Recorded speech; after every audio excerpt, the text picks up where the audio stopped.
Boo. Boo. Boo. Boo. Is that Halloween? Ooh. Ooh. Yeah, man. It's Halloween Happy today. Halloween. Halloween is the day this episode's coming out. So this is our 50% Halloween spooktacular. Spooktober 30 curse. Spooktober. I'm actually thinking I'm just going to adjust your gain a teensy bit. Just because listening last week, I noticed that yours was slightly quieter than mine. Live on the air, folks. The gain has either gone better or worse. Yeah, well, we'll see. This is a podcast that notoriously has terrible levels. Do you know what's crazy? It's been what actually blows my mind more than Halloween coming back around again. Mm-hmm. It doesn't feel that long since we had Halloween last year, but that's when we got Halloween Apocalypse. Of course, a year ago today, Flux started. Literally. That actually kind of blows my mind. And then it's been nearly a year. Literally a year today. Last week, by the time this episode comes out, so 4 or 5 days ago for us, is when Jodie's last episode came out.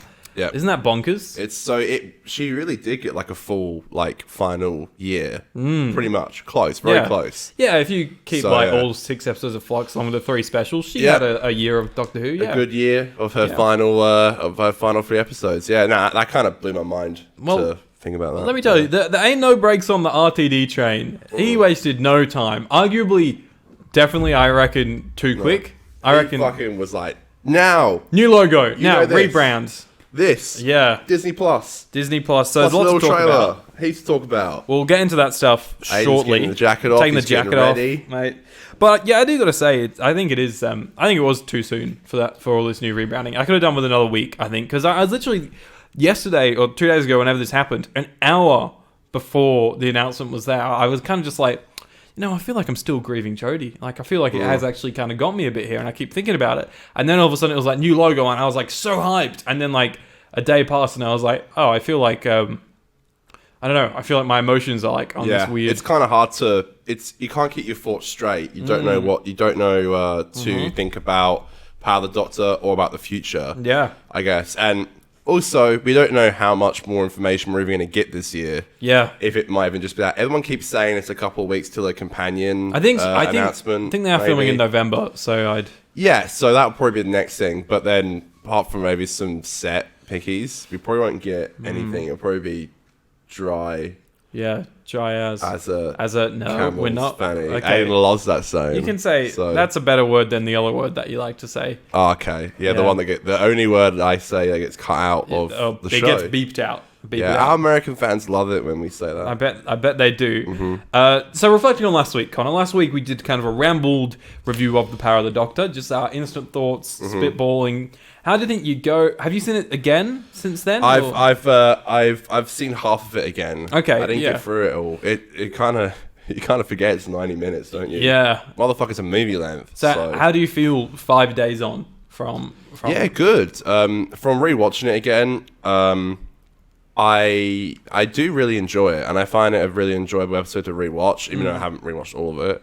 Still, I think everything I said I stand by. I think my score I stand by. Sometimes I can go 7.5. home and 7.5. Sometimes I can go home and be like, why did I give it this, or I should have given it higher or lower. I'm happy with the score I gave it. I've rewatched several scenes quite a few times, particularly the Davison. We were talking about the Davison scene today through text. I really love that scene. And then I kind of just stopped watching it because I was like, okay, rewatch the episode and relive that moment. And but I think it holds up, and I think it's a good episode. I think I'll come back to it a lot. So literally as soon as we recorded the podcast last week, I edited the podcast, got it up, went straight home, put on Power of the Doctor again, had a few beers of it, and got a little bit emotional with it. I found tearing up again with the Doctors appearing and stuff like that. And I think it's a cracking episode. I think definitely the story is it's garbage, to be honest. What the fuck is the storyline? But yeah, there's so much sugar and spice in there that I just love it, and I can see myself coming back to it all the time. I still think 7's a good score for me. Okay, good. I think once also, this is what I kind of had. Once I knew the storyline wasn't going to be anything really to run with, or there's no timeless child mention. It's enjoyable just to go in the episode and just enjoy it for what it is. Yeah, and I think that's what I got out of rewatching it. The part I rewatched. 30, 40 minutes, 45 minutes. Yeah. It's good to go into it and just, and enjoy it for what it is, which I think is an episode you can just enjoy it for what it is. Like, and yeah. No, I think you're right. I could see myself, revisiting it. I mean, like, we even talk about the episode. I rewatched our podcast episode because I want to do some clips for it. And I was really thinking about what you said about Day of the Doctor and this episode. And I'm sorry, but I felt like this episode did have just some really great moments that I think stand out a little bit more. I think it's pretty cool that is actually a thing, I think it's more rewatchable than Day of the Doctor. Like, I think I genuinely will enjoy rewatching this more than Day of the Doctor. I love Day of the Doctor, and it's got a really good story, which is what this episode was lacking.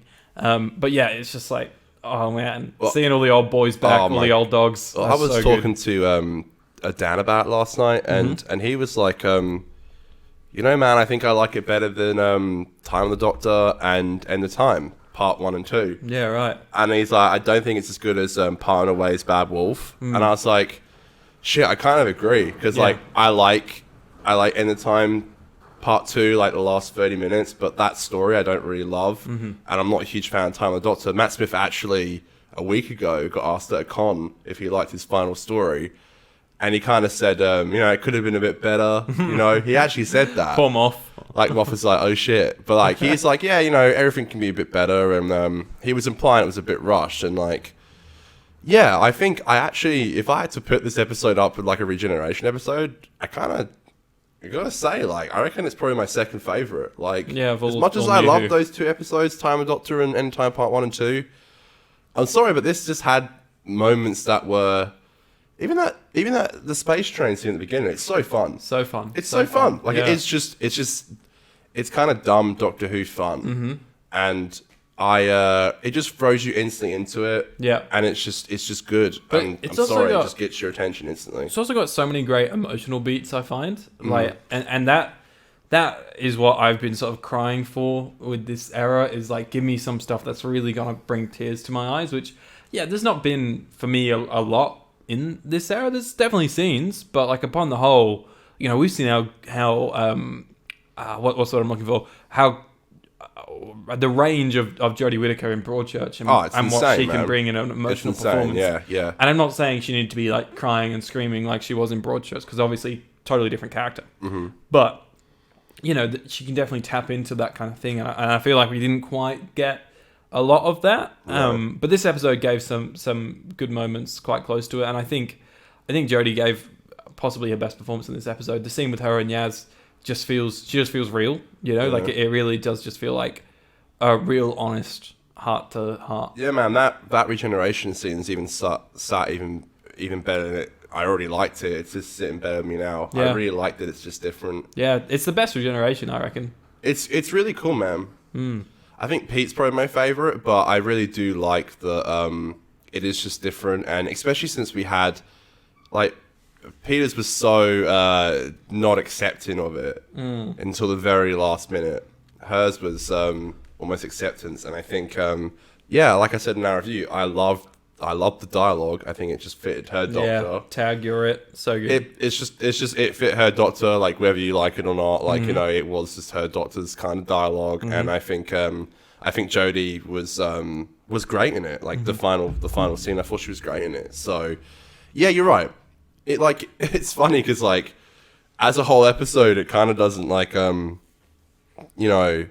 with the plot and stuff, but there are. I find myself endlessly talking about so many scenes that I genuinely love, and it's full of them. There's a lot to love. It's even when Kate, while I was watching it today, and like when Kate rots up, I'm like, it's just great that we have like this character has been in so many different episodes and so many different Doctors, and like she's not in it a lot, but it's like it's just so fun to see characters like that. And I can't believe that scene we have at the end of bloody Ian Foreman being there. I just can't believe. Is it Ian Foreman? Is that right? Ian Chesterton. Chesterton, that's it. Yeah, Foreman, Susan Foreman. Foreman, yeah. Right, whoops. Now I sound like an idiot. Sorry, I thought you were referring to the actor's name. No, that's William Russell. Is his name Ian as well? No, that's William Russell. Yeah, okay. But the fact that we have that scene is incredible. I literally, it sunk into me 2 days ago. I was like, fuck, we have that scene. Like, that scene is timeless. Like, I can't believe we have that. I'm so even grateful McGann, man, that That's what I mean. Like there are people like Ian Chesterton and Paul McGann. Like literally like. Even if like one of those people rocked up in an episode, you'd be like, "Oh shit!" Like, I think because so many people did. I mean, this is a good thing. I think because so many people did. Yeah. You kind of get a bit star-studded, and you don't really know what to say or how to express it. But it was proper special. It was proper special. Oh, by the way, did you see the chair with the iPad on it? Yes, I did. Yeah. So apparently, people were saying that was meant to be if Tosin Cole wanted to film a remote. Cameo per se because he couldn't make it for filming. Right. He was in America shooting a film, I believe. And I guess he just said no because I think I heard that it was going to be for Polly, but she was. There's a few theories. People were saying Sarah Jane, but there was an iPad on the seat, so it doesn't really make sense. I think one of the actors that was in that scene, like one of the classic companions, I think I read that one of them said that it was Polly, one of the classic companions, Polly. Yeah. But I think very last minute she had to pull out. Yeah, right. So yeah, I think that's why. But to be honest, like if I was directing that scene, there's several theories. If I was directing that scene, I would have just been like, okay, let's pull that chair out. And, you know, like it's weird to me that they just put an iPad on it. But I guess it implies wanted to whoever can be there. You know? Yeah. That, and I think they might have just kind of left it to like they're like, you know, we got time. Like if anyone needs to send in a message, we can chuck it in. Yeah. It's pretty funny though because everyone's kind of theorizing who it could be. Today's show is. Well, you know, such big hype about the power of the Doctor. So many classic friends returning, classic Doctors, classic faces. Leads you to think, what on earth can be in store in the 60th year next year? That's what we're talking about this week, is we're looking at that trailer, that little lovely teaser we got. We're going to be talking about that logo. Joy. 10 seconds of pure joy. So we're going to be talking about the new logo, a little bit on the Disney Plus deal. We got festive special confirmation. Yep. We're going to look forward into RTD from that trailer, and as it is a little bit spooky, as it is Halloween Spooktacular, we're going to do a little bit of spooky movie and TV show talk later in the show. Follow us on Twitter and Instagram at 50Doctor, YouTube channel, the 50% Doctor Who Podcast YouTube channel. Oh, hell yeah. Oh, hell yeah.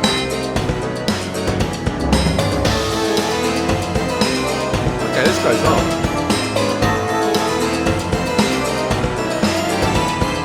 50% podcast. Okay, I knew it had to be in there somewhere. You're waiting for the podcast. Oh, wow. To sneak in there.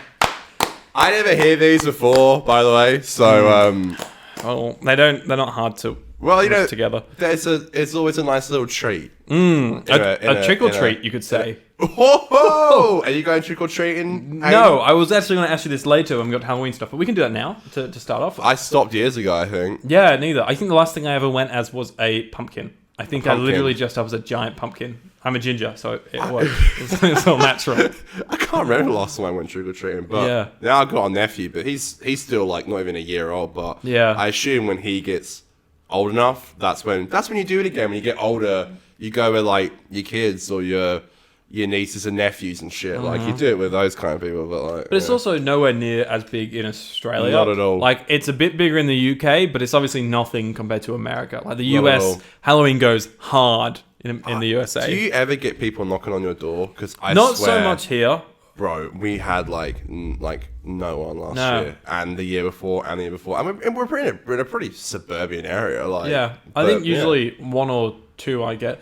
But your house surprised me because you're on a bit more of a main road. Yeah. My house is definitely a bit more of a secluded suburban house. You wouldn't, people wouldn't go out of their way to come down this street, you know. Yeah, that's the thing. Like, I always every year I don't do it, but I'm like, why don't we just put on? Because my mum, she's so sweet. My mum, she always buys stuff for the kids.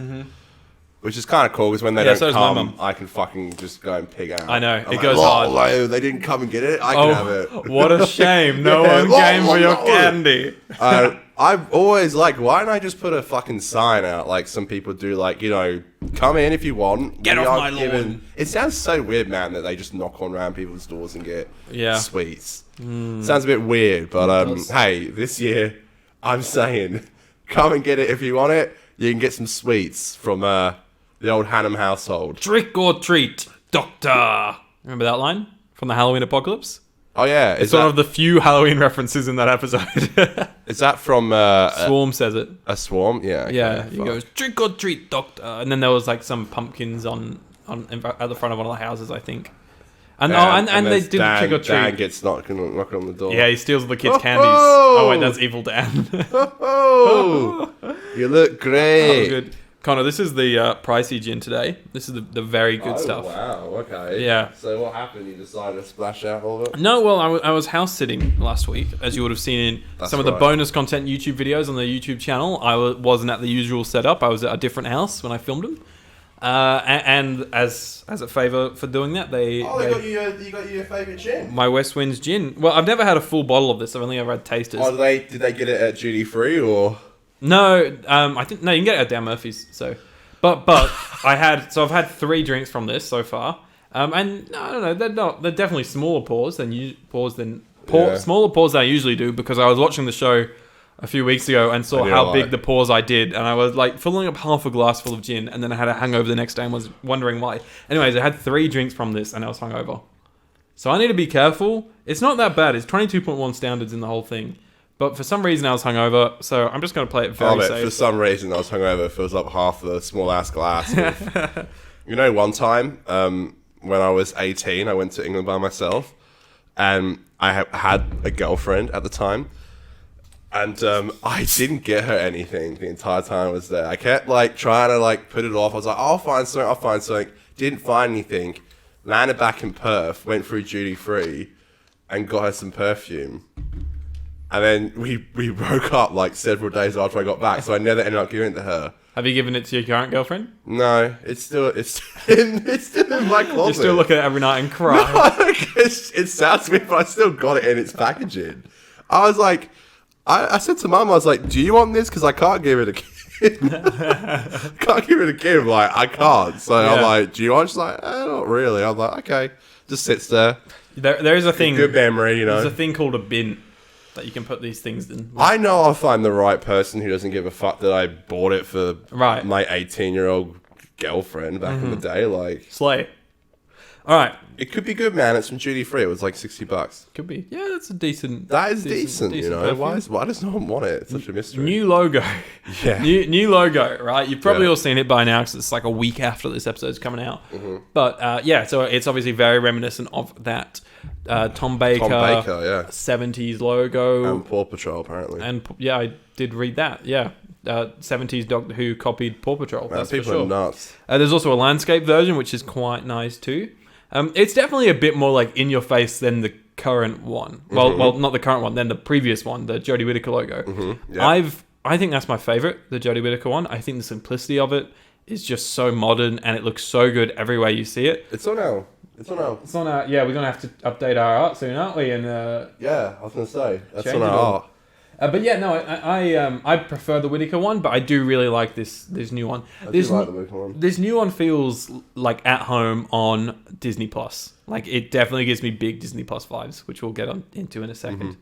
Also, the color scheme of the logo, I think, looks like the color palette of the show, which I really like. It's that very bluey stuff, and from the trailer, those 5 or 6 shots, they all have kind of a bluey color grade to it. Mm-hmm. So yeah, what are your thoughts on the logo, Connor?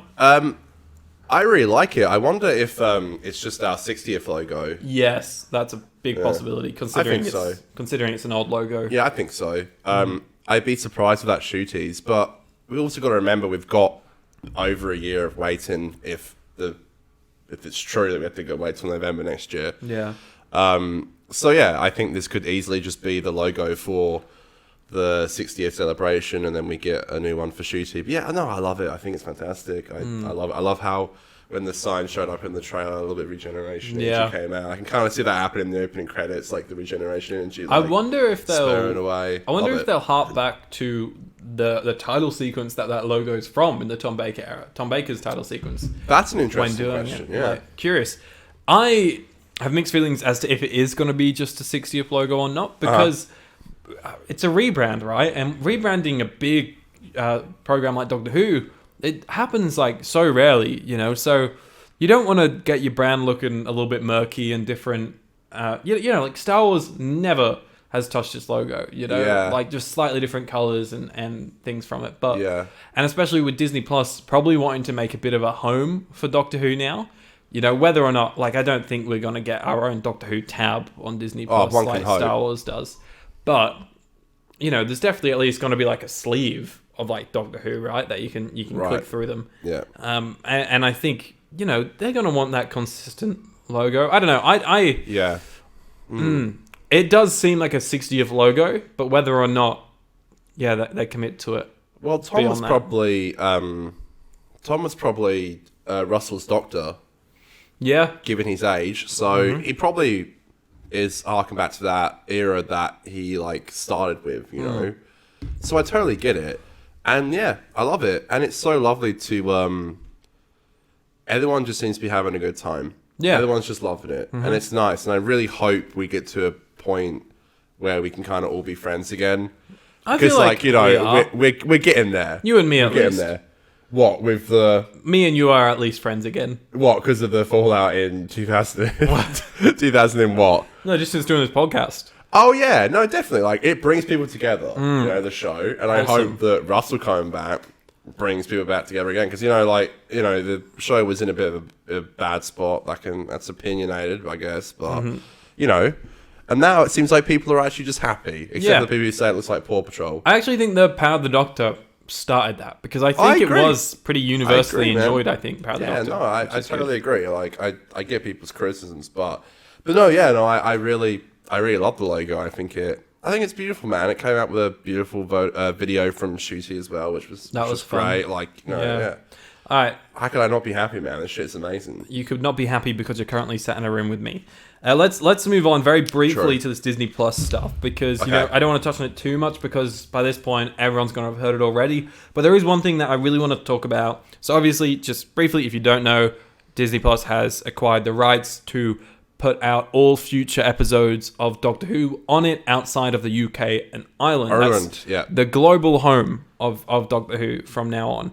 Which Pretty is wild, man. It's wild. We've heard it rumored for a while. And it is definitely, in my opinion, a step in the right direction. I want to read this little part of the press release. It's just a tiny bit of it. Please do. And then we'll sort of get into it. Because I know our opinions are slightly different than each other.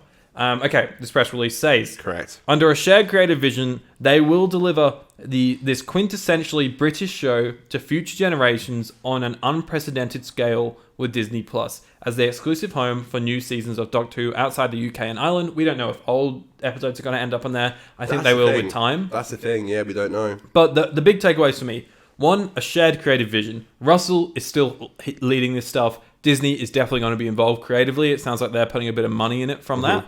Yeah. So they're going to have a creative idea, but Russell at the helm of it, I don't see how it can go that wrong, you know? They're going to deliver this quintessentially British show. It's obvious from this that they're still sticking with what is the core of Doctor Who. Yeah. You know, that Russell knows what's important about this show, down to the fact that someone commented on the post that Russell posted about the new logo and the Disney Plus announcement saying, what about the collection box sets? Are they going to have the same logo? And Russell said, yes, they're going to keep up the Whittaker logo. He knows what's up. He knows what's up. I reckon he literally brought that up in a meeting. Like, that wouldn't surprise me. He gets them himself, you know. He knows what it is to be a Doctor Who fan. And then the other big takeaway is on an unprecedented scale. So that means, you know, obviously we could say, big episodes, you know, good, like crazy bigger cast members, and maybe they can shoot in the volume from time to time. Spin-offs. But spin-offs, I think, is for me where my mind automatically goes. Instantly with Disney Plus, you think spin-offs. Yeah. It's what they're best at. It's what they do with their big properties, and Doctor Who can be a big property. I can imagine they're looking into expanding their brand outside of just Star Wars. I'm glad they're doing that, actually, because they need to. Yeah, I agree. So it'll be interesting how far they take that. And it's clear... It's so interesting, like, a year and a half ago, Russell was saying, you know, we need, like, why aren't they trying to MCU Doctor Who? And he's actually going and doing it. He's actually going and doing it, yeah. It's crazy. So, the big thing that is a bummer for a lot of people is that it means places like ABC and BBC America will no longer have the rights to Doctor Who. Now... We've been speaking a while on the show about our love for... the fact that ABC shows it, so I think it's kind of nice how we almost always vouch for them, and now It was over No 50 more. years, man. Yeah. No more. Well, say your piece on it. Say your piece. About the Disney Plus thing? Yeah, like Yeah. and the lack of it being on ABC. It was a big Big dick swing. big thing. It was a big dick swing. It was, Aiden. It was a big thing. I'm very happy about it, and I think that it's going to put the show in the right direction, the right path. We can't talk about expanding the show, bigger budget, spin-offs without something like this. Exactly. Like, it's just not possible. Yeah. Okay? Definitely. It's not possible. It's funny because my partner said, do you think people or like you are going to be upset if the show's going to like, it's not just like a little show anymore on BBC. It's like a massive show on Disney Plus. And I get that, but I want the show to be more accessible. Yeah. I want people to watch it more. It's going to open the door to so many new fans, which I think is important. And I think not only Disney Plus is a huge way for that, I do think Ncuti as a actor and someone who's very loved in like shows like Sex Ed and stuff. Yeah. Like, people really love him, and I think it's the perfect way to get people into it. Like, I've expressed a little bit of concerns with like the fat cats in Hollywood, but if there's anyone who could handle them, it's Russell. Yeah. So I've got complete faith. Second of all, like I said, just the little guys with like ABC losing it. It is sad, but like, times do change. Final thing is, obviously, times are hard. There are people who just can't afford streaming services. Definitely. It kind of sucks, but can I just say, I guess the one good thing about Disney is like Disney is like one of the cheaper. Yeah, it's like $11 or something, I think. It's now 11. It used to be really cheap. It used to be like $9, but like Yeah. it is like relatively cheap. But I still understand like people will struggle to pay for this, which is sad. But we had a comment last night on one of our videos, which was so lovely. This was a really good... A fan from India, and that's so important to people that they're getting this on Disney Plus now because it's now accessible to people like It was that. very eye-opening. Yeah, so literally. That comment was so lovely to get, by the way. It was quite a long comment, and it said... The gist of it was that since, I think, did they say Series 11 was the last I think it was series since they got? season 11, correct? Yeah, so 12 onwards has not premiered in India at all. And that's what happened in many countries. Yeah, I've heard about. Yeah. I think Brazil is a similar story. Yeah, Like lots of countries haven't been getting Doctor Who for a while, which means, and they said like very reluctantly that they've had to pirate it. Yeah. Which is, you never want to hear a show's being pirated, but if it's taking years and years and years to get Doctor Who into that country, or it's just not getting in there, then what else are you gonna do? Dude, I totally agree. And I think Russell is clearly the smart kind of person who's like, look, there are countries who want to watch this show. They can see who is illegally downloading it and go, look, there are fans who want to support the show on a network or now a streaming service. So in that aspect, I think it's great because there are like our fellow friend in India who can now watch it. And that really makes me happy. It does, yeah. And you got to think about that as well, whilst thinking about like it's a bit scary and it's a bit like you're a bit worried, but it is about reaching people. And now everyone around the world can, like you said, Brazil, India, like it's great that there are fans there as well. They can reach it, My biggest takeaway from this whole deal, I think Please, Aiden, tell me. Instantly, I thought this is the best thing that's happened to Doctor Who in a long, long time. Well, I mean, Ncuti Gatwa, I think, is the best thing, but this is one of those big things, a big movement in Doctor Who. Yeah. And I think it really is such a good decision. I think for a long time, Doctor Who. Okay, let's look at like ABC, right? Doctor Who, I've bitched about it for so long. I saw like Josh was talking about it on Twitter. I've seen lots of people talk about it. Excuse me, burped. That's all right. Lots of people talk about this in the past. Is that ABC streams in like 480 to 540p. Jeez, I got like the hiccups or something. Like 480 to 540p, right, is what it streams at. So Doctor Who as a show is competing against Marvel, Star Wars, all these big shows. And for the last like 6-7 years, it stood no chance. I'm not talking Chibnall era. I'm talking like since like mid Moffat era, since those big universes started to get built and really fleshed out, right? Yeah. I think Doctor Who's been struggling to compete with that, one as a standalone show that's not building out from itself, but also accessibility around the world. It's available in 540p in Australia. In the US, it's on BBC America, chock full of ads. I didn't know that. You Until, don't. the other day. You don't go on Disney What? Plus expecting like ads and shit quality. You go on expecting like 4K. Like pretty much everything that's new on there. Dude, I'm wondering about that. That shit's gonna fucking slap. Hey. Yeah, and 4K upload. And so I really, I think this is a good call, and I also think that I think for now, for this transitional period until it's getting onto Disney Plus, it's good that it's staying at home on the BBC because that's so important for a lot of people. Correct. And I think that's really great. But I'm also, and I have been thinking this for a long time, worryingly so, that I don't know, and I don't live in the UK, I don't watch BBC all day, every day, right? I don't know how in tune Doctor Who is with the current BBC programming climate. Yeah. Okay? Like, does BBC make any more sci-fi shows? No, I don't think so. They're like crime dramas, reality TV, like soaps. And so part of me for a long time has been like, it just takes like the wrong CEO of BBC to get appointed, and then he can just be like, okay, no, we're rebranding, we're focusing on this stuff. We want to let go of those shows that we don't make anymore. Yeah. So I think it's good that we kind of possibly have a safety net here, whereas if BBC ever do possibly want to cut ties, there could be another dog to pick it up there. The ABC front, it is sad. You know, I love how accessible it was to the general public, but I think ABC needed to either get with the times and update their quality.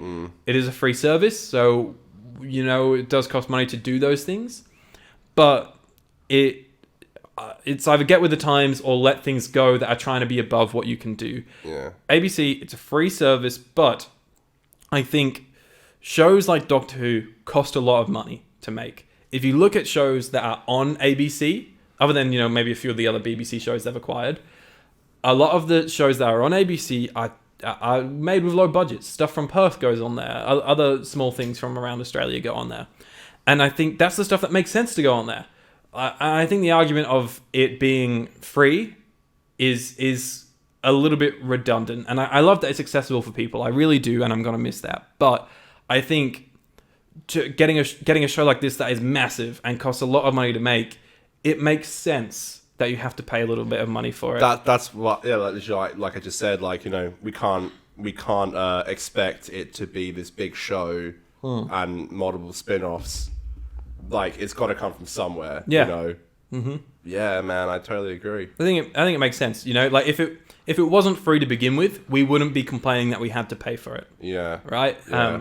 And I think that's a big takeaway. You don't go to the movies expecting to get in for free. No, exactly. Yeah. Wait, do you think like what I said about I believe that, like, you know, we are just going to get people who are like scrolling through Disney Plus, like, you know, I think who have never touched the show before and now have the perfect opportunity to do so. Like, you talk about accessibility, really cool. And yes, it's free on ABC. It's so accessible there. But how many people have the ABC app and go on it? No one. You used to have this joke in school where you're like, the only person that knows ABC iView app is your mum, my mum. Yeah. Because it's kind of true. Like, more people are going to find it on Disney Plus by paying $10, $11 a month for it than they are by having it free on ABC. I was talking to Dan about it yesterday, and I was like, I know on BritBox they have this really cool thing where they have like sections for each Doctor, and they have like their face on it, and it's like the first Doctor, second Doctor. I would love to see on Disney Plus if they require the rights to all the previous seasons and the classics, which would be a big thing, by the way. Like just to have like a section where it's like first Doctor, second Doctor, all the way up to 13, and like this Christmas specials and like stuff like that. And that way new fans can come in, maybe watch the 60th specials, maybe watch Shuri's first season, and then go, hey, maybe I'll watch. Oh, I just saw David in the 60th. Maybe I'll watch his era. Like, it's going to be interesting. One of my worries is, because I keep telling people who have not watched the show before, like, you've got to get on it. I had a friend on Monday, Ray messaged me and be like, this is great. Like, I might watch it. And I'm like, okay, great.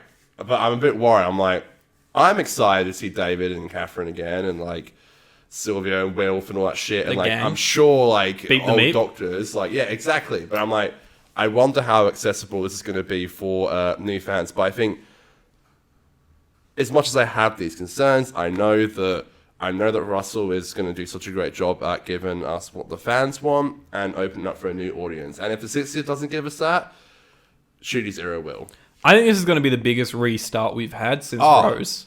I think, baby, literally, and that started with RTD as well. I think Doctor Who for a while has been kind of struggling to go on from where it's at. It's needed someone Yeah. to come in and revamp it. Yeah. I think Chibnall gave it a good shot, but I think it did need, this Disney Plus to get involved. This kind of thing. Like, I think Russell knows who needs to be, and I think he's the man that's taking it there, and I'm grateful. I also want to say, very grateful for everything ABC has put out for us over the years. 100%. It's been the great go-to spot for it. And I also want to say, I'm lucky that, I am able to pay for Disney Plus. So Yeah, exactly I'm right. sure there are people that do feel differently that aren't able to We pay had for someone Disney comment Plus. that on the video, and I felt for the guy, Yeah. I'm like, I get it. Do you, just quickly, I know you don't know the answers because I don't know it either, but like, do you think places like Stan in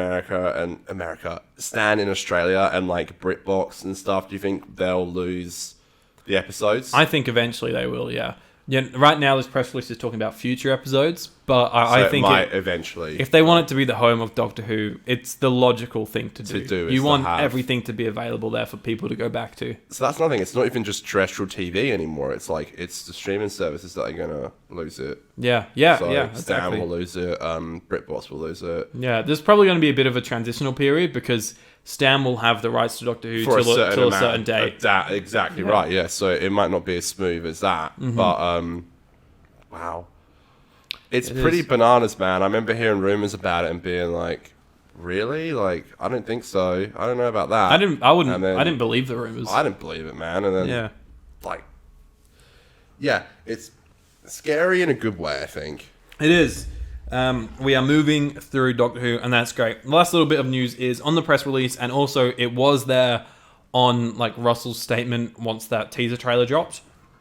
Is he did say there is going to be 3 specials in November, so that's confirmed now. Yep. And that Shooty's era, or Shooty's first like solo episode as the Doctor, is going to be in the festive period next year. So that's probably going to mean either a Christmas episode or a New Year's episode, or I don't think there's anything necessarily wrong with putting a Christmas special out on like the 23rd of December.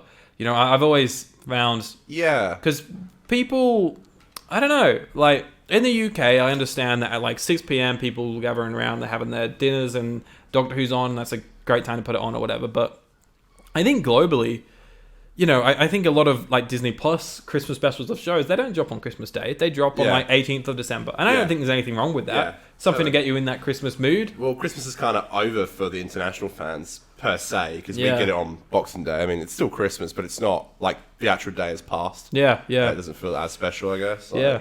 As watching it on the day or watching it a couple of days before. So, but it's cool to know that we're probably going to get a festive special. So Russell's still trying to continue over the Christmas or New Year specials. We're just So, skipping it this year. I want to ask you about this. Do you think that we're going to get, if the 60th specials are going to be in November, do you think we're going to get one a week heading up to the 23rd? Or do you think so. we're going to get 21st, 22nd, 23rd, like day by day? No, it's not going to be like that. Do you think it'll be week? I think it'll be weekly, but I also think it's probably, I don't think they're going to air on the 23rd. Because it's a Wednesday, Thursday, something like that. That's one thing I'm like, so yeah, are we from that logic, is like episode 1 and 2 going to air on a Wednesday? I reckon night it'll as be well, like the Saturdays. Yeah. And then like the last one will air on like the 25th of November or something like that. Or even if they do like the episode 1 and 2 maybe on a Saturday, and then the third one might air on the actual day if they really want to go with that. But, Yeah. So what? That's confirmed that we're getting 4 episodes next year. Yeah, give or take. give or The take. 4th could be on New Year's Day. But man, like that shit is. I feel like I'm watching season 9 right now with like it heading that close to the Christmas period. With Yeah, the episode. right, Like yeah. it's pretty crazy. Like we're getting nothing all year, which by the way, I'm not complaining. It is what it is. Mm-hmm. I'm glad we're just getting it. Yeah. But like that is a long break, I think I think it'll go surprisingly quick. It always does. It's fucking October. Especially seeing all the 31st shooting today. seeing all the shooting pics and stuff like that. And I reckon there'll be all sorts of little surprises along the 60th. Not like a surprise episode or anything, but all sorts of like, maybe like a documentary that'll come out here and there. Well, I know Eccleston's filmed something for the 60th, like he did like a special Big Finish. Yeah, you'd like Big Finish thing, like all that stuff's Which got to is be nice that he cares enough. exciting as. And then I think Series 14 will follow shortly after. Yes. After I reckon that'll be like That's the April. thing. Once the specials start airing, we'll be in like full swing. Yeah. And then there will be spin-offs, I'm sure, to Russell keep galore. us going. You know, like this is probably our last. One thing, real quick, just off track. Mm-hmm. I feel like for Power of the Doctor, that pretty much is like the time that we could have had Eccleston and he wasn't in it. So I feel like we're not going to get him again. Yeah, neither. Like it was Chibnall. Like it wasn't Russell. He could have. That's when he would have done it. So do not hold your breath for any for the foreseeable content future until the 100th episode. Until the 100th, when hell freezes over. Hell freezes over. Okay, let's look forward to... well, we're already looking forward to RT2 really in this conversation, but let's talk a little bit specific about that trailer. I did a breakdown for it, so you can check that out over on the good old-fashioned YouTube done so channel. well, Aiden. I'm so proud It of you. has, you know, it had a slow start, but it's finally sort of got a bit of momentum. Sometimes they do. It's kind of weird, man. YouTube is a weird mistress, you know? It is, yeah, baby. So not a lot to sort of add from that, but the big thing is, oh my god, it's Ncuti Gatwa as the Doctor. Yeah, crazy, man. Unit van being blown over. David Tennant running down a corridor. That's bit of so Catherine Tate. RTD. Catherine with Yasmin Fenny in the background, and I think Sylvia. I didn't know that. Okay, cool. Yeah. And just a wide shot of the TARDIS landing and the Doctor David Tennant coming out of it. And there is also the Doctor sliding under a door that's closing with Catherine in the background. That was the coolest shot, I think. So, sorry, go on. And just one last thought on that is that I saw someone, I can't remember who it was, on Twitter, they posted that this must be Beep the Meep ship. That's what I was about to say, because the control panels are so low to the ground. That's exactly what I was about to say. Yeah. Yeah. So that's cool. I think it looks awesome. It looks even more cinematic than the Chibnall era did, but also so full of color, which I think was missing sometimes in the Chibnall era. I know the Dalek shot swarming around the TARDIS was beautiful, but yeah, upon the whole... Thank you for saying that. Yeah, well, I just know someone was going to at me for that. Can I say something embarrassing? Yeah. I've decided yes. I think I've watched that trailer probably maybe 50 times. I just can't stop watching it. It's just... It's 10 seconds. I'll find myself like at work just being like... Wow. That just looks so good. And it's so far away. I'm just like, shit just looks so bomb, man. Like, I think I was on Russell's Insta, and then I was on like his Insta reel, and I watched it. And I just watched it, and it just kept looping. And I was just like, I'm not going to stop this. I'm just going to keep watching it. I know. I was like, can somebody tell me what the hell's going on here? Oh, God. I need that 10-hour version of those YouTube videos. I just need that. Yeah. I just need that, man. Even like Neil Patrick Harris's look just looks amazing. Of course, we didn't mention that. In the trailer doing that, like it just looks so fucking good. Like I can't say this enough. I won't be able to express this in words, but this is a podcast, so you better try. That trailer is just one of the most beautiful things I've ever seen in my life. It was cool, man. It just actually just like hype. I can't even like explain it. Like I'm just so happy. I probably have watched it at least 50 times. How cool maybe more. That like crowd chaos sequence? That was pretty cool. Aiden, you're killing me. Yeah, it all looks so well. The production values look so good. I was saying this yesterday, so if you want to talk about it a little bit, I guess like the opening shot from the trailer with that wide of like the TARDIS like materializing there coming out. Yeah. So in Camden, I think that was shot. Yeah, I saw someone. Like the first shooting we saw. Tweet saying it's crazy. I get lunch there like every day. Yeah, wow. I was like, that's awesome. That is so cool. So, are we assuming that's from episode 1? I think so. Talele did say, because someone was like, Talele, your work looks so good in this, and Talele was like, there's stuff from all three of us in exactly there. Right. That's what I was going to say. So like, obviously there's the scene shot from the Bristol filming which we saw.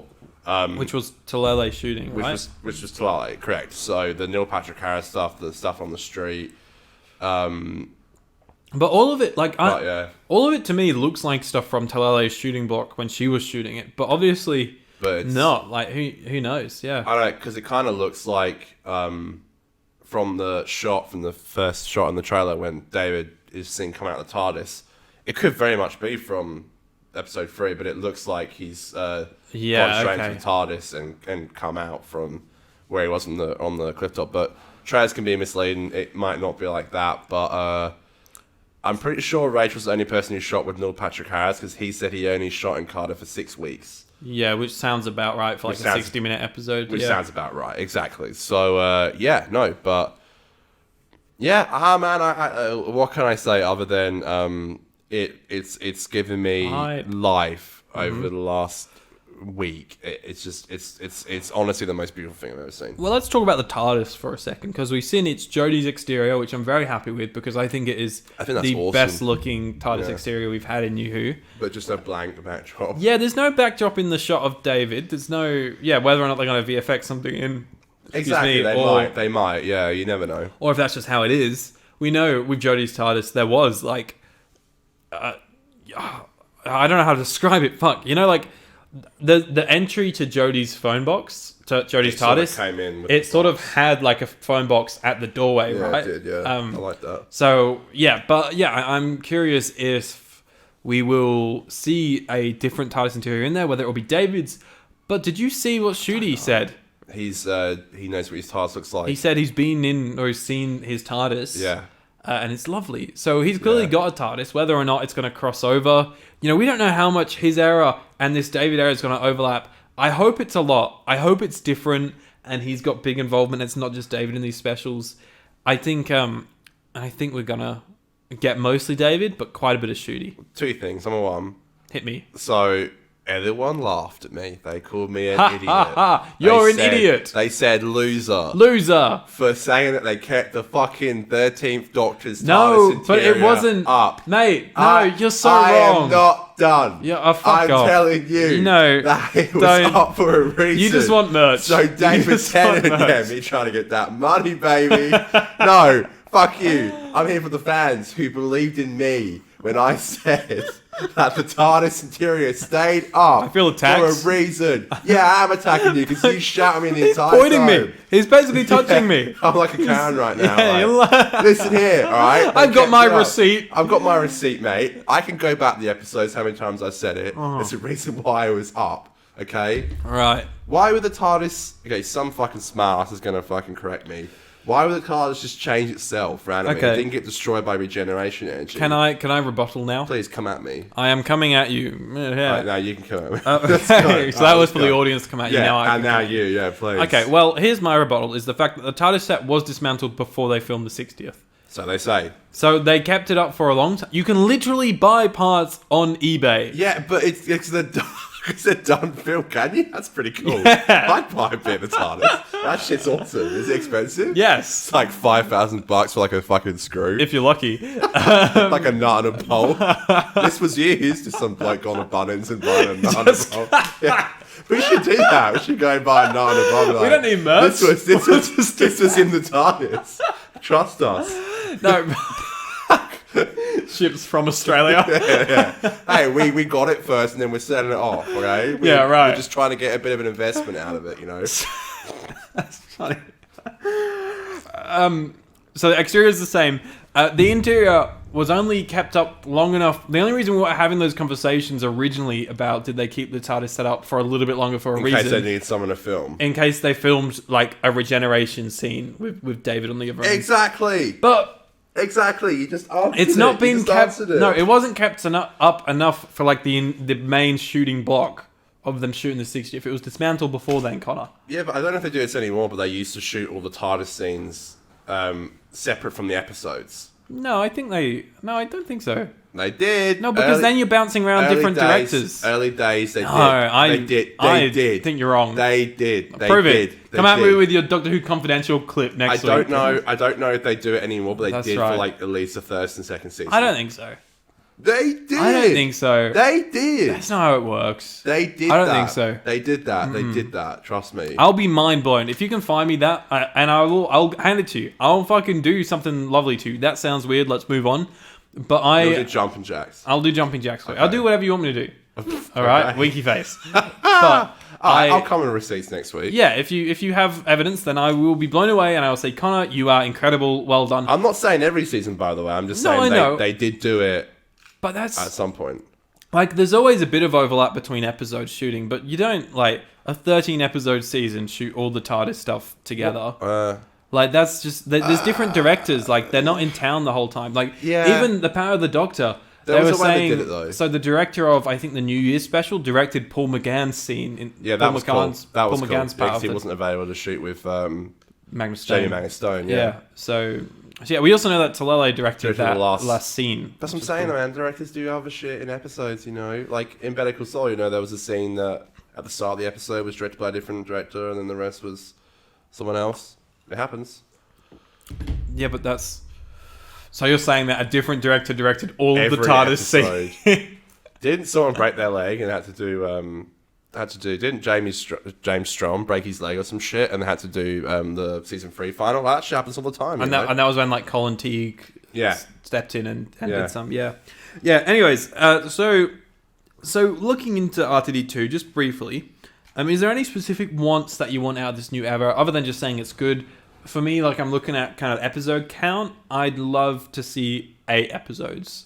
I think that's like long enough, 8 weekly episodes for me to be like, ooh, Doctor Who's back, baby. You are on that Disney Plus shit. That's like very Disney Plus-y. Well, no, what I don't want is 6 30-minute episodes, which is what Disney Plus is. They'd like 6 30-minute episodes with 10 minutes of credits. Don't give me that shit. No, that blows. Okay. Yeah, no, yeah, okay. Well, I said this the other day on I was like, I love how in the trailer, from the one little bit we got of Shooty, he seems really angry, and you're like, I don't get that. I don't think he was angry. I don't think he's angry in it. He is! He's confused and frustrated. He is. He's angry, man. He's angry as hell, and I want that for a Doctor. Like, I need that. He might be a bit sassy, but... Yeah, but like... Which I want. Yeah. I think he'll be sassy, but I also think, like, I think he's going to be quite a dark Doctor, you know? A bit of a temper, I think. And that's what I want. I want him to be... I hope he's got... I want him to be a bit snappy, you know? I hope he's got that gravitas that, like, Joe Martin had. Joe Martin, was Peter Capaldi type of... Yeah, hockey. But I also want him to... Like, you look at the physicality of the guy's performance in Sex Education. Like, and the guy, like, will just be in a conversation and he'll just jump, grab hold of a pillar... Do like a chin up whilst he's talking and backflip off of it. That's a bit extreme. He didn't do that. Yeah, but you know what I mean? Jump up and, he like bounces around and does all this kind of stuff. Exactly. Yeah. And I want him to bring that energy to it, but also like when he needs to get stern. I think the role couldn't be in safer hands, and I don't think the writing could be in safer hands. I think it's gonna be great. I think whatever they decide to do is gonna be great. I do think they're gonna go down that like darker path. Yep. But we'll see. But what I want out of it. No Dalek and Cyberman stories for a fucking while. Yes, please. Some original villains. With a little bit of fun here and there. Just like, you know, everything I've seen already, like, I'm instantly feeling the vibe. And I feel like I want it to be accessible for new viewers. I also want it to be enjoyable for fans. It's a very difficult thing to get right. But we'll get there, you know. And yeah, as for episode-wise, like... Yeah, 8, 10. Like, obviously, I want more, so I'd love to say 10, but we'll see. And maybe a special at the end of the year, end of 2024. I think my big one would be 8, a special, and consistency. Like every April, you start them 8 episodes, and spin-offs, and every Christmas. Well, spin-offs that can come, but the big thing for me is like, yeah, it's all good to have 10 episodes, but if it then takes you a year and a half to make that, like I just would love yearly, you know, give or take a few months. It doesn't have to be like every April or whatever, but like roughly yearly to have a new season. If the episodes are good, and which I have no doubt they will be, and Russell picks talented writers, directors, and actors, which he's gonna, I will be okay with 8 episodes less. If they are good, like if they actually stand on their own 2 feet, I'll be fine with that. You're right though, exactly. 2 extra episodes will be longer filming, which means it'll be like 3 months longer filming. Exactly. So we're gonna get less. We'll have longer periods of time before we get the episodes and stuff. So yeah, no, if it's good and the quality is there, I got no issue with that. But we'll have to see. Honestly, I think it's in great hands. I said to my mom yesterday, I was like, you know, mark my words. Like, I do think the show's going to be fucking huge. Like, I do think it's going to be huge, you know? I hope so. I think it's going to happen, man. Like, it's going to happen. I think if Doctor Who is ever going to get huge again in the next, like, 15 years, like without doing a big break and then coming back. It's now, baby. I think this is the one chance to do it. No pressure on Russell, but I think this is there's a lot of things going in their favor right now. And well, Disney obviously have heard his concepts, probably read a few scripts, seen footage from the 60th and gone, yeah, this is the kind of thing we want to be hosting on our. I think Disney's been involved since Russell was involved. They must have been, actually. That's a good point. Actually. I think that part of the reason why this has all come out as soon as Power of the Doctor's finished is because they've been sat on it for so long. Yeah, that's a good point. And Disney, actually. Disney, they market stuff well in advance. Like, or at least they announce stuff well out in advance. So I think they've sort of been like, as soon as you have the keys, Russell, you need to announce this. That's funny because, why would they? I was thinking this the other day. Why would they have shot the 60th specials with Shooty in it? That wasn't a part of a Disney deal, and then for Shooty's first season, then do a Disney deal. You're right. It makes sense that they would have been there from the get go. Especially, we heard that rumor so long ago about Disney being involved. We all just like, that's bullshit. Yeah. I think it's literally on the show was like, what a load of fucking horseshit. We could get so many. There could be so much clips of us completely being wrong. Yeah, I think that's going to happen all the time. I'm with you. I don't want any more recurring villains and things like that because we've just had.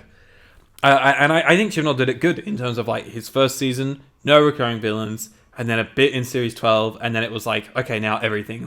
It built up to it, and it was fine. Yeah. Come Power of the Doctor, it was a bit okay, yeah, we've had Daleks and Cybermen and just explode. It's if you need an army, but you don't have the runtime to explain and build them up, or you're too lazy to do that, then we'll throw in the Daleks and Cybermen. It's sort of what they've become. Yeah. So I'd like a break from them, and then when they do come back, to be brought back with a bit of integrity. You know what I mean? They're not just disposable. Yeah, it does kind of feel like the Dalek Cybermen and even someone like the Master is something they can't touch for a while. Yeah. They're going to have to adapt to the whole Terry Nation deal, but Well, it depends. Going to Disney Plus, does that stuff still count? I don't know. Maybe, or they could just do a little cameo like Series 6 song. Yeah, exactly. Wedding River show song. Like a Dalek head or something. Yeah. Yeah, it's one of those things where I don't know that I want it to go a complete clean slate like Series 11 did. But we're not. We got David back, so that's out the window anyways. Yeah. But I'd like whether or not it's just they go to a familiar planet or there's just Pete the Mate's from the comics. But something that so isn't that kind of something maybe he's going to do maybe the extended media the comics or maybe some books. I don't know, maybe a villain that's only had one story in the past can come back or something Slovene, like that. Baby, let's go. God, Jesus I need Christ. a Slovene. But yeah, that wind is crazy out there, isn't it? Shit. But I don't want any of even secondary villains like Sontarans and Weeping Angels. I feel like we just had so much of that through Flux and stuff. So even though Shooty has said that's his. We can do it. Shooty also said he's going to be the Doctor for a long time. So hell yeah, maybe in 6 years we'll get the Weeping Angels.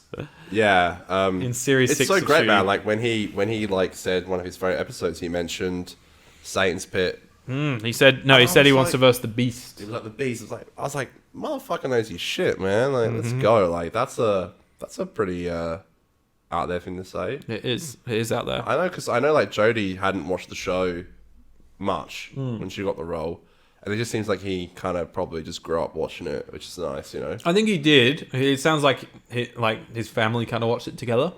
But I also think he said he's not watched a lot of the newer stuff. I think. Can you blame him? Don't be that guy. I'm not. I'm trying to be comedic. It was a joke. I'm trying to be comedic, It's just a joke, everybody. I reckon Russell's also been go watch these episodes, and pinpointed some episodes for Shooty to watch, just sort of, whether it's a performance thing you can pick up of. It's just watch Rose, The End of the World, Unquiet Dead. All of my shit. Yeah, just 1 to 4 and the specials. I wonder if there'll ever be a Doctor who's a super fan like us, that knows everything about it. Would you reckon that would be interesting if there's ever a Doctor Capaldi was the head of the fan, or was a member of the fan club or something like that. That's I think the closest there has been to something like that. And then there's David was pretty big. He wrote in about Doctor Who and stuff, and now he is the son-in-law of 5, the boyfriend. No, Georgia is Georgia's son of 5, girlfriend of 10, and wife of 14, because that kind of David's been confirmed as 14. Yeah, that rocked my brain a little bit when she said that. Yeah, you were like, fuck. Yeah, literally, that was literally what I was like. That reenactment. I was literally like that, man. We should put like on text reenactment. But all right. Any last thoughts On what? RTD2 before we move on? R2D2. No, RTD2. Yeah, man. Like, you know, what do you want me if I can do a backflip or something? Do you like, have to I have think it's thoughts? amazing. I'm just saying. I think it's incredible. I Can think. do a backflip. Okay, I would. Patreon exclusive. Do you know what I think? I reckon people can do backflips or more front flips, but they just won't try. If they committed to it, I reckon you could do it. Maybe. I feel like I'd break my neck. Yeah, I'm not going to try, but I'm just saying if you were gonna, Then I should. then you probably could.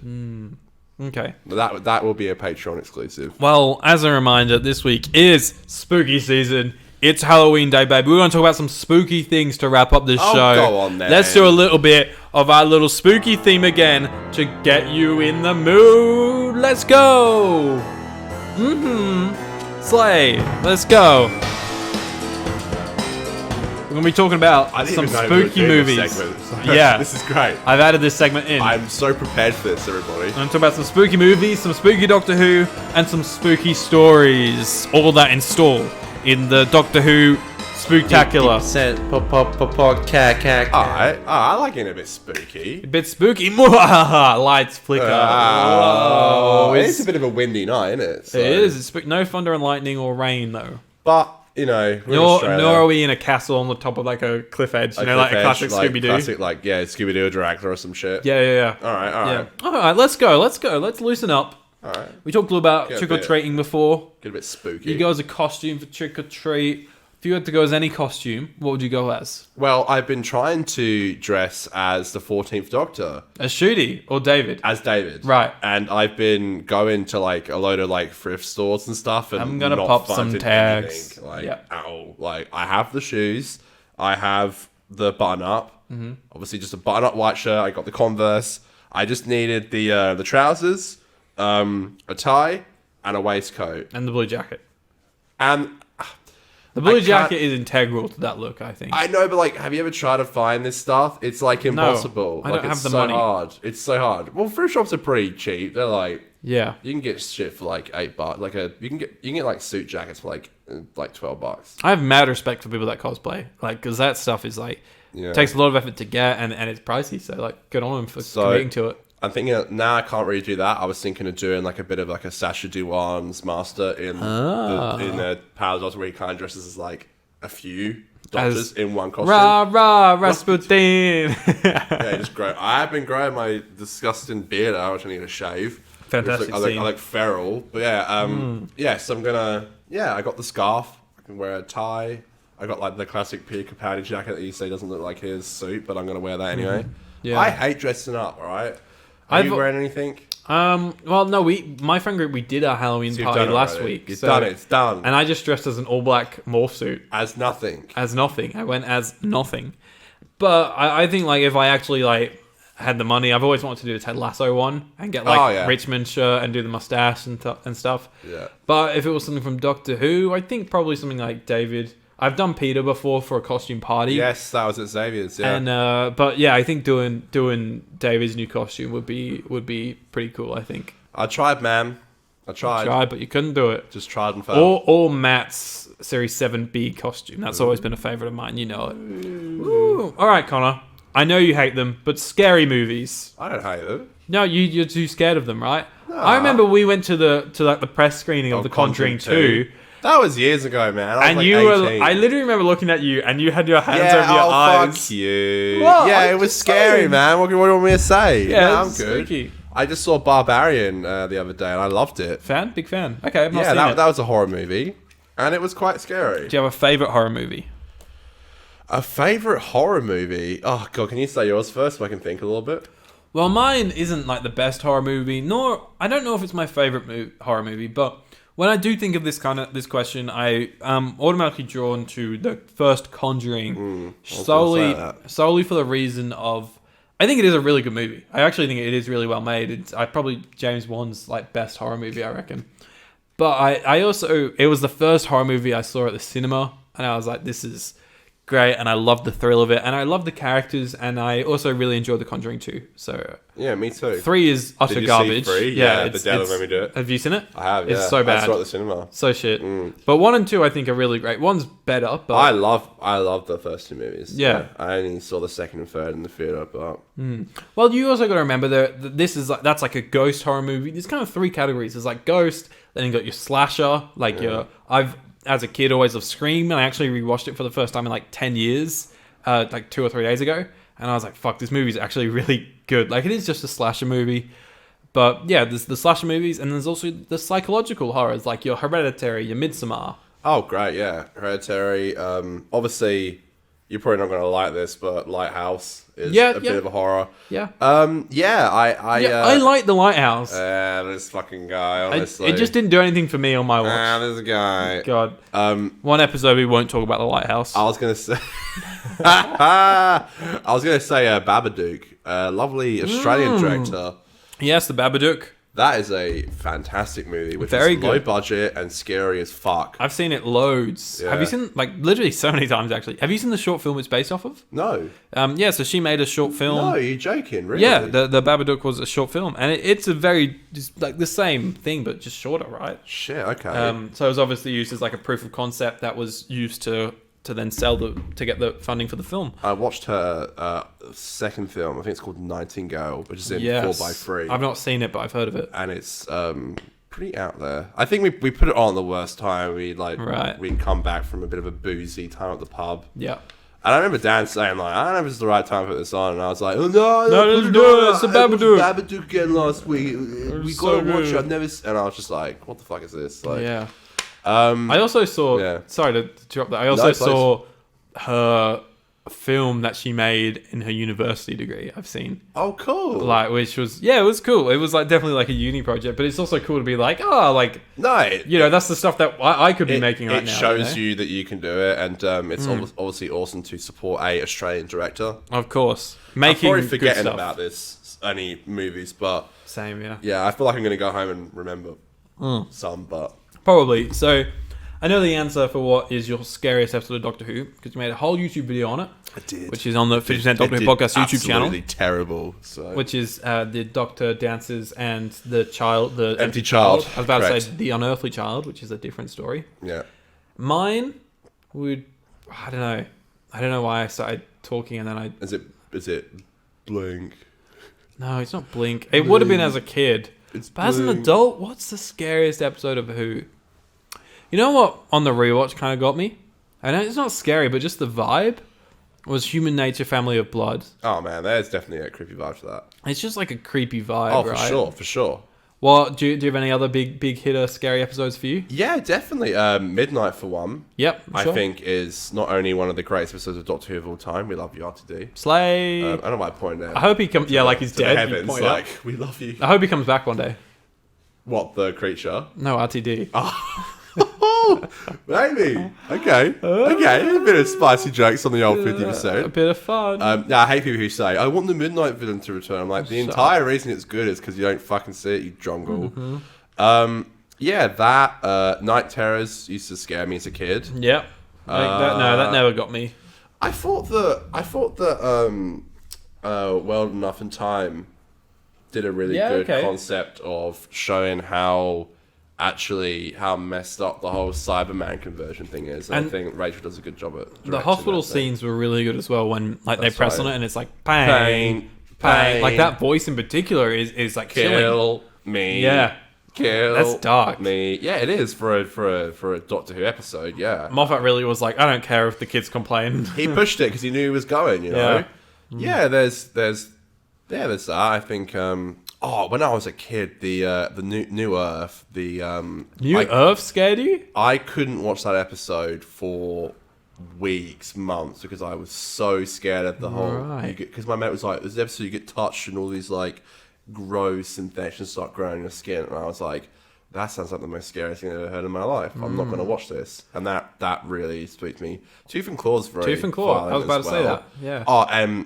Literally, it's 3 in a row. And School Reunion, I used to get scared about my teachers when I was a kid. So I'm like, what if they're Krillitanes? Well, you say 3 in a row. I don't agree with School Reunion or New Earth, but you could also go 4 in a row. and you could say the girl in the fireplace, because that Very spooky. is so spooky. Just like the Clockwork robots. an empty spaceship, and the clockwork robots was what really spooked me. Like, I remember as a kid, I had a little like bed light. I was on a bunk bed, and I had my desk underneath, and I'd keep a little light on my desk on when I went to sleep. So just like I could look out, and below me there would be like a light illuminating the floor and stuff. And then my parents, when they would go to bed, they'd come in and turn it off because I would already be asleep because I had a bedtime. I would always be looking there, expecting to see like the shadow of a clockwork robot. Oh, stop You could hear the clicking of a clock. That whole thing of like a, you know when they're like, oh man, you know when they're like, when they first walk in and the clock's broken, but you hear it ticking. That under the bed scene, and the daughter, and then you just see the fucking shoes, and you're like, oh, that's spooky. That's spooky. I was with that shit in my house, and I was just like, it starts like walking, and it's like dun dun dun dun. Whoa, man! What do monsters have nightmares of? Me. Into the mantle place, dude. Oh god, dude.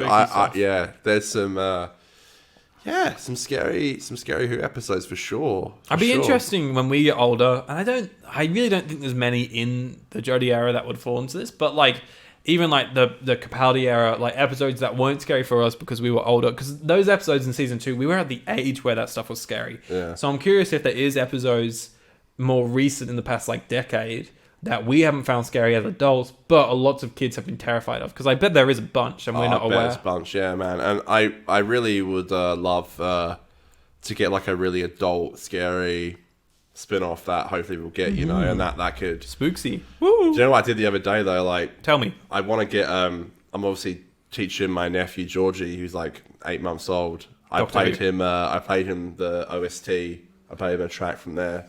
Obviously, I didn't know what was going on. No, he was like, Marigold. Yeah, I'm like, his first words, Marigold. Hey, I was just like, this kid knows what's up, But I was like, I'm teaching him. But I remember like, being really scared of Doctor Who as a kid. Not only that, my friends as well. I would show my friends, your good friend Andrew. Mm-hmm. I showed him Tooth and Claw, and he went home terrified. Good. Yeah. Good. I'd love to see that boy scared. He's so like... he's just we were young. You were in year 3, so Mm. it was a long time ago. But I was like, I remember when I try and Before show I knew Doctor Who was cool. I was like, I got to show people the scariest episode. Otherwise, it doesn't show that it's like, it shows that it's not cool if it's not scary. Mm-hmm. And I put on that, and he was like, "Oh, we'll turn it off." And then and I'm pretty sure his mum called my mum and said, "Do you mind just next time not showing any Doctor Who?" And I was like, "Okay." Mate, that's so his mum. Down to the T. Who is lovely, by the way. Oh my god, Jesus! And very supportive of me and Nicole. Good save. She always is like, oh, it's Aiden and Nicole. Oh, when are you guys getting married? Like, she always like brings all that stuff up. Like, no one says that when I walk in the room, my missus. No one says, oh, Connor. Like, no one's like, oh, I hope you guys get married. Everyone's like, oh god, it's Connor. It's Connor again. It's the one who made a joke about my kid having vapes. All right. You made Arnie that joke. Jill? Yeah, no, Arnie Jill loves us. Okay. Yeah, actually. I'm just joking, That's called a joke, folks. Arnie Jill loves me. Love it. All right. Last thing before we wrap up the show. Have you had any scary experience in your life? Any horror stories? Any ghosts? Any girls? Not girls. That was goals. Like girls? Like girls. Ghostly girls? Like what? Like goals? Goals? Ghouls? Like GOULS? Ghouls. Ghouls. Any ghouls? I will say this. I don't have any cool stories like about like supernatural or scary like stuff like that. Mm-hmm. But what I do have is, for the longest time, it's actually kind of like stopped now, which is interesting. But for the longest time, I would have like really bad nightmares. Like, I remember really you telling me this. Yeah, like seriously bad. Like, I would like not only like sleepwalk, but like I would just have awful nightmares. Literally to the extent where I've left my house twice. I even like talk about this because I'm worried that like it'll trigger something in my brain that I do it again. But I've left my house twice and knocked on doors of our neighbors. Yeah, that's wild. In my sleep. I remember you telling me that. That's so fucked. Like you were, I think you and maybe Dan were sleeping on my floor one night when I did it. And in my dream, I was doing it to save you because it was like, there's people coming to kill us, so we got to go tell an authority. I don't know why I didn't go to my parents, but yeah. Anyway, though, to answer the question, I think that there are certain walls of reality, and we're in one wall right now because we are, you can pass walls by drinking and doing drugs. Not saying I do either, but I'm just saying you can. He says with a beer in his hand. Okay, I'm just saying. And MDMA in the other. I'm not saying I'm doing drugs, okay, but I'm just saying you can cross walls, and I think another time you can cross walls is when you're sleeping, because I've just seen shit that is undescribable, completely like out there, like seeing people in my room writing on the walls, fucking creatures on the wall, like almost in like my walls, like little like holes, and like I've stuck my eye through it and I've seen figures in there. I've seen it all. Like what drug were you on when you saw this? Absolutely nothing. Most of the time I was sober. Yeah. Scariest thing is I used to, for my entire time through year 12, so I wasn't like I drank like a couple of times a year. I was not doing anything. Like I would see the same fucker like a couple of times a week. The shadow man, as so many people have like said, this figure that just like a shadow. That was scary enough. The scariest thing to me was the second I finished year 12, never happened again. Weird. Never happened again. Maybe it's your anxieties of year 12. Could have been, but like I still had like multiple nightmares, and like it still never happened again. But like I've woken up to like I've seen writing all over my walls. Now that obviously I sleep with Kim, she has had to witness a few things as well. Shut the bed. I've talked to a few people, and like I'm like Kim, get out. I mean, poor girl. I'm like Kim, I don't want to alarm you, but there's a man in my hallway. Yeah, and she's like, what the fuck? What do you mean? And I'm like, there's a guy, and I've had conversations with my wall, like and it's just nuts. But apart from that, I think I've broken through it. It's so undescribably like insane that like the brain's a crazy thing, and it could have just made it all up. But I do think I've just like kind of the brain is a crazy thing. I got a couple of ones that I'll tell quickly because I've had a few small things that I'm just grabbing a tissue because I'm sorry, I'm still getting through that. Because he's tearing up at the thought of these stories. It was just really hard to talk about that. Part of the doctor's still really affecting me, you know. It's that, and it's talking about my nightmares. I've had a few small things over time, and but my mum, in particular, has had quite a lot of stuff. I love this story. So one thing that she would always see was like, the classic shadow man at the edge of a bed. One thing that she described. So she saw that as well. That's like it must be the same bloke, right? Well, we're in the same kind of area, you know. He's like, I'm just gonna go to Aiden's house now. She said, like when her dad died, she said that she felt like it was her dad. I think like she kind of felt just that energy when she saw him. Anyway, she's seen this shadow man at my old house like every night, you know. And she said one thing that is like different that I don't hear so many other people talking about is she said she could see like the heat transfer around it, like you know when you see fire and it's really hot and above it the air goes wiggly, almost like on like roads, like you can see the heat coming off it, like the wiggly. She said she could kind of see that kind of thing going into it. So that was always like made me think she is seeing something, because that's just a weird detail that no one tells. And she's got a few other stories. I remember like hearing her tell my dad, like when my dad used to do fly in fly out at the mines. I remember hearing her on the phone telling him about something that happened the night before, which was spooky. But the big thing that she told me one time was when we were in Malaysia, in Singapore. We're in a hotel. Great story, man. It's crazy, man. It's a great story. So we were in a hotel, and across the road from us was a construction site. In our hotel, me and my sister were in one room, and then mum and dad were in like, it was like the same room, but like a different, like it was like the same suite, but a different room in the suite.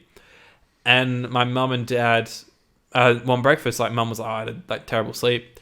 And then she was talking about how apparently in the middle of the night, she saw someone come into the room dressed in prison attire. Oh, God. Started going through the drawers. No. And then mum, like, she obviously saw this person Jesus. She obviously saw this person and she was like, Wayne, to my dad, to wake my dad up. And then when she said that, the guy like looked at her, registering that mum had just said something, and backed away and like faded into like the mirror behind him. The next day, two things. One is that the stuff in the drawer was all out of place, like it had all been rummaged in. And two was we went downstairs, and out of curiosity, because mum said that this guy was dressed in prison attire. Prison wear, yeah, like prison gear, yeah. We were like, was this hotel, like, did it ever used to be a prison before the hotel was built on this land? And they said, no, but the land that is being built up across the road, the construction site across the road, was a prison. Like, how fucking crazy. I'm getting, like, shivers just thinking about this shit. Like, that, when you hear stuff like that, like, I don't know how much time I have left. I have two real quick things to say. Mm-hmm. Number one, my two things from my dad. My dad, when he was in the UK, when he was young, he bought like a really old cottage, which was like fucking hundreds of years old. Like it'd been there for years. Yeah. And he was he lived there with his girlfriend, and they split up. And he was just living there by himself, sleeping in bed one night, and he felt like someone sit on the bed. Like you can feel it move when like obviously someone sits on a bed. And he woke up and he saw a bride sitting Spooky. on the side of the bed. And he woke up and he was like, all right, I'm dreaming. Like, and he said he stared at her for 10 seconds. But my dad, like, he has no reason to make shit up. He's not into that shit. He's like, this is just what I saw. Yeah. And he stared at her. And then when he went to get up, gone. And then later on, like a couple of weeks, months later, he found a picture of the first couple who built the place, and found a picture of a woman in the wedding dress that he had seen. Last thing, my nan passed away in 2012, and my dad had to go back to the UK for the funeral. And in her last year, my nan moved in like a caravan in the back of my auntie's house. Like she would live in the garden in a caravan. And the way she would call for assistance was like a little buzzer. Yep. Like she would buzz in, and then my aunt would be like, yeah, what do you want? Was like, you need something? She's like, yeah, I need this. Anyway, like they just gone to the funeral, come back having like a whiskey, just sat by the fire, just talking about their mum, like my auntie and my dad. And I shit you not, like, again, like they had no reason to make this up. Like, it's like when you press a button, you could hear the static. Yeah. Like before you go to speak, you can hear the static. Like almost like when you press on the radio, and like before you talk, you can hear the static. It pressed. Like you heard the static. Like you heard it, and I was like, oh my god! Like, and they're grieving. They're not gonna make up dumbass stories. Yeah. Like make everyone go, ooh. They're like, this is just what happened. Like we just heard the static. Like someone had pressed it, and when you hear shit like that, like what your mum said, like about, it's like, how would like my dad have known the wedding dress? How your mum would have known the prison gear? Yeah. Makes you think a little bit. I remember my granddad's funeral. I was like 12 or 13. There was a few like weird coincidences that happened. Like I found like There's no such thing as coincidence, you know. Well, we were at like his wake, and I found like I found a rugby ball, and my dad was like a really big rugby player in the UK. And I just like found this rugby ball at this wake. This is like just a different coincidence. Definitely could have been a coincidence, but like there was this one moment where on the way to the funeral, or just before the funeral, my nana was doing my tie for me, and we were talking, and I think she like mentioned Granddad, and then as she mentioned him, there was like, you know that sound where like heat in a wall and it like cracks. Yeah, like pipes and shit. Like like planks. Like cooling, like, well, when a house obviously in the day it expands, yeah, when it goes down, it's just unexpanded. Yeah, like what happened with Dan's house in the Halloween apocalypse. Sorry, that was exactly. Just trying to bring it to Doctor Who. I'm having a kip on my on mum and dad's. Yeah. But yeah, there was like that sound from like a photo of like my granddad, like right as we kind of mentioned him. But there's like all sorts of little coincidences like that. I do have one more story of my own experiences. I have the hide and seek story. There's lots of little. Oh, that's another story. Should I tell both? Yeah, please. Okay. I love the hide and seek. You told me this on that Xbox Live one night, and I literally couldn't sleep. All right. So 2 quick stories before we wrap up. So I'll do the hide and seek story. Yeah. I was at my old house. It was sort of like the bedroom, mine and my sister's bedrooms, and a few other rooms are on one side of the house. Then you had to go through like the living and the kitchen area to get to like the lounge, more like kind of, we call it the theater room, and like my mum and dad's bedroom and the main entrance to the house.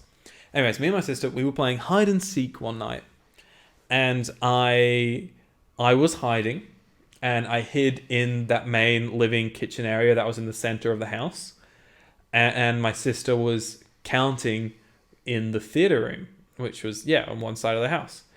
Anyway, so I was hiding behind the kitchen bench, and I saw someone with like brown hair, wearing I remember a green jumper, and I remember darkish skin. My sister's not so much now. She used to be quite tanned, yeah, but probably not as dark as this person was, I think. But anyways, like I saw, what was I gonna think? Like I saw someone going past. So you're like, it's got to be her, yeah. So and when she walked past, I literally like jumped up like from behind her.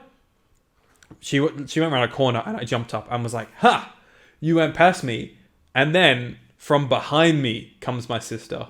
So I jumped. Not wearing a green jumper. Not wearing. Well, yeah, I jumped out at someone who wasn't there. Like that person had just gone out of my view when I jumped out at them. And then when I jumped out, they weren't there anymore.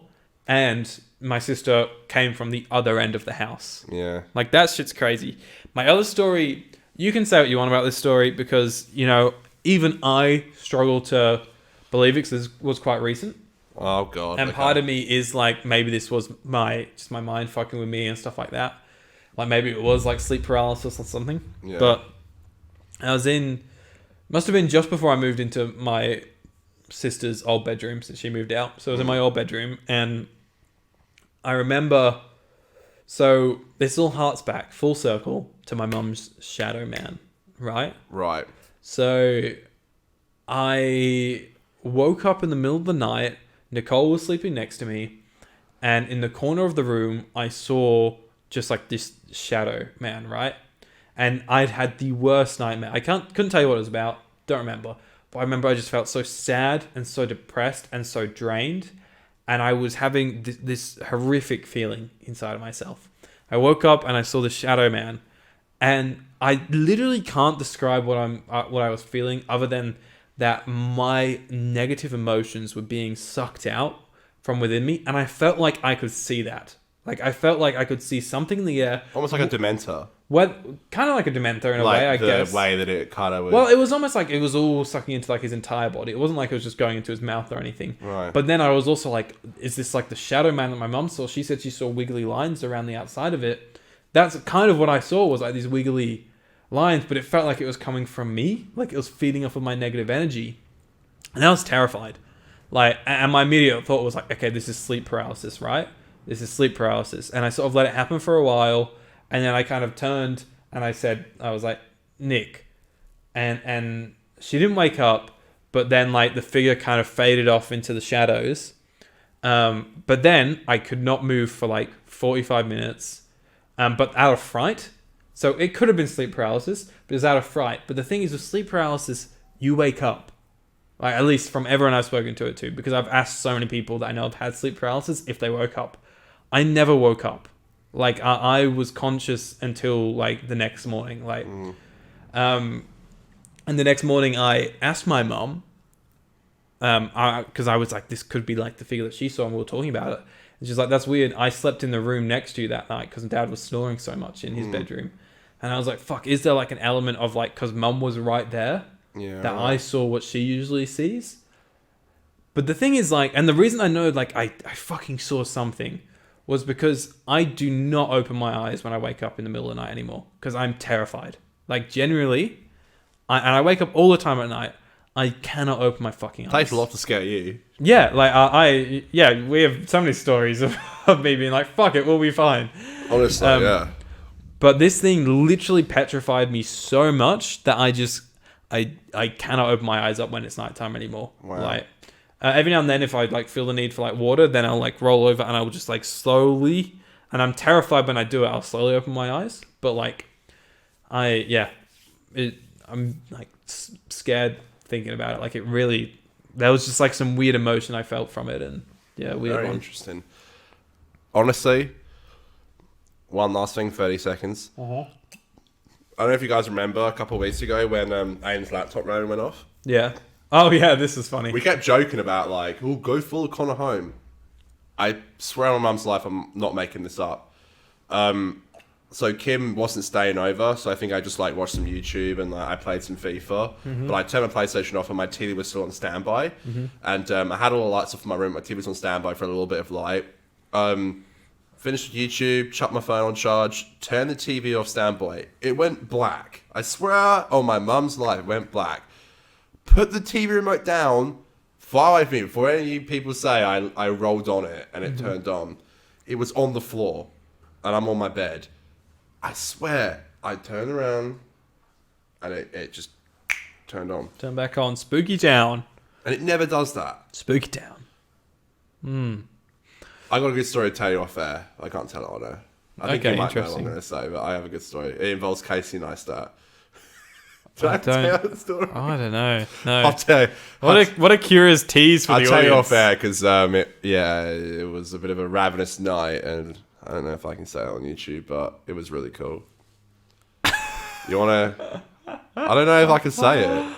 No, if you're not sure, then let's move on from it. You might, yeah, you might.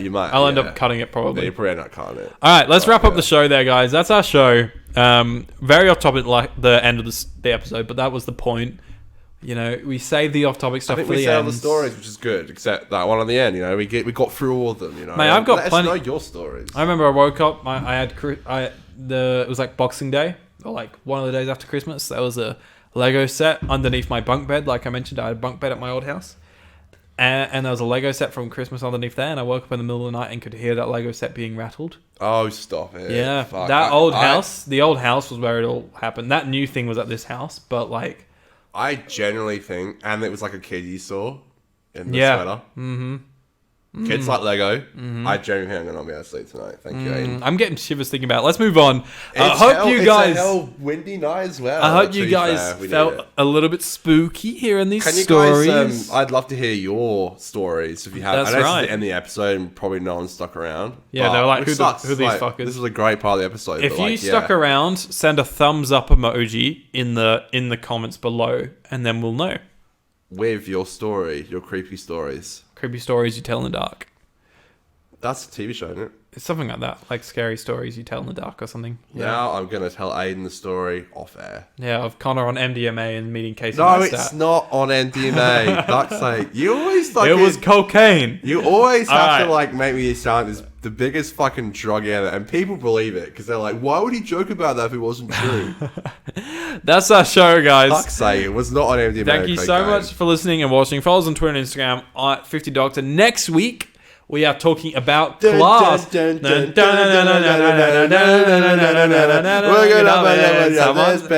up in someone else's bed. I'm a bit surprised for that, but I don't know if it's gonna happen. But also, real quick, it goes on and on and on and on and on. Never know when, never know when we're gonna end by the end of the day. Yeah, send in your reviews for class. We have so many already. Is the best. We probably won't read yours. Genuinely, just kidding. I think it's send them in. Genuinely, it's the first time where we're not going to be able to read everyone's because we just got that many responses for it, which is amazing. But if you've got something funny to say, particularly funny stuff is what we prioritize because we like a good laugh. We joke.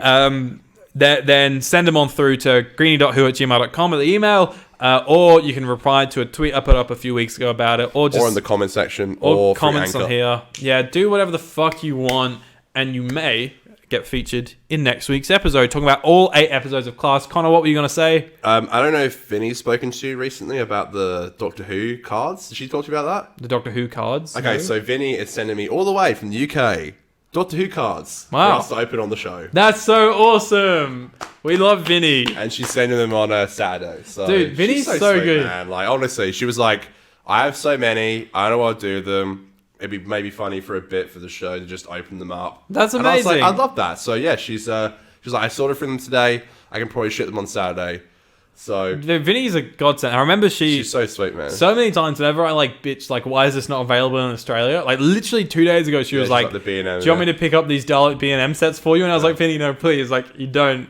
Like, yeah, there's no need for that. Yeah, they should just sell them in Australia. Thank you, Vinny. Yeah, she's so sweet. She's a lovely, lovely person. Yeah. Yeah. Thank you, Vinny. So yeah, we might probably get them by the end of the year, and we can open them up on the air. Live on the air. Really fun. We can just do just show the cards off. There's those classic Doctor Who cards from a while ago. But...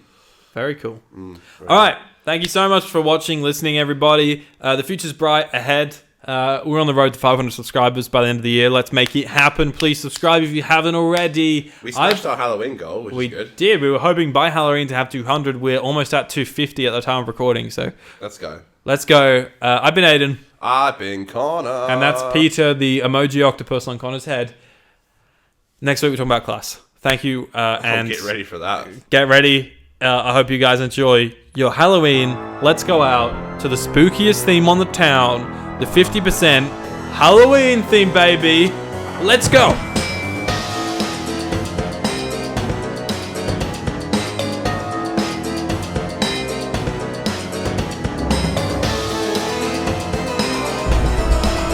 Did you snap the ad? I love that. 50% pop, cat. Yes. Yeah, baby. Let's go. Yeah, that's it. That's Nightmares tonight, I reckon. Yeah, I'm kind of scared. Sure. I'm very scared. Well, sometimes, fear is a superpower. Fear makes you whatever Clara says. Fear is wisdom in the face of danger. It's nothing to be ashamed of, as Sherlock Holmes says. I remember watching Listen, like the day it came out on ABC iView. And rip for the big boy.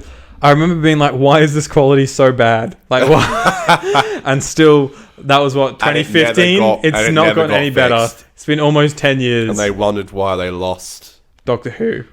Yeah. Oh, well. Peace and love. Let's come to the mouse now. I'm a mascot of Evil Corporation. I love when people say, now that Doctor Who's succumbed to the mouse, and they like say something. Yeah. I'm like, yes, we have sold out to the mouse. Yeah, where's Robert Iger at? Robert Iger. Robert Iger, yeah. Bob Iger? There's Robert and Bob. Well, who's Robert? Either Robert, who's the main one? Bob was the CEO. Bob Iger. Yeah, and Robert Iger's his son. Right. It's a succession, baby. Succession. So what's he do at Disney? He's probably fucking the mouse. I don't know. He's fucking the mouse. That's his job title. No. Fucking the mouse. No, he's obviously like, it's like if our dads were the head of Disney, they'd be like, hey son, do you want to do it? And he's like, yeah. Do you want Disney? Imagine just being like, would you like Disney? Oh, I don't know, Dad. I don't know. Yeah, I'll take it. I don't know if it's my vibe. I don't want Disney. I don't want to own Star Wars. Wait, if he said no, would he be like rats? Because mouse and rats. Is there a difference between a mouse and a rat? Yeah, one of them's fucked and the other one's cute. What? No, that's not fair. That's what it says in the dictionary. One's fucked and one's cute. Yes. So you think mouses are cute and rats aren't? Yeah, probably. Have you not seen Stuart Little? That's a cute little guy. I've seen a bird in New York City like take a massive fucking rat and like fly off of Dude, the rats in New York? They're huge, man. Fuck, bro. They're big fuckers. It's like Master Splinter. Literally. Yeah, rats, man. Yeah, rats. Well, we should... Mutant Tales set in New York? It was set in New York. Was it? It was. No, one of those fucking New York sewers are fucked. And big rats. We should probably end the show. Yeah, alright, see ya. Yeah, see you next time. Bye. See you, mate. God, I need a piss. Yeah, so, fuck.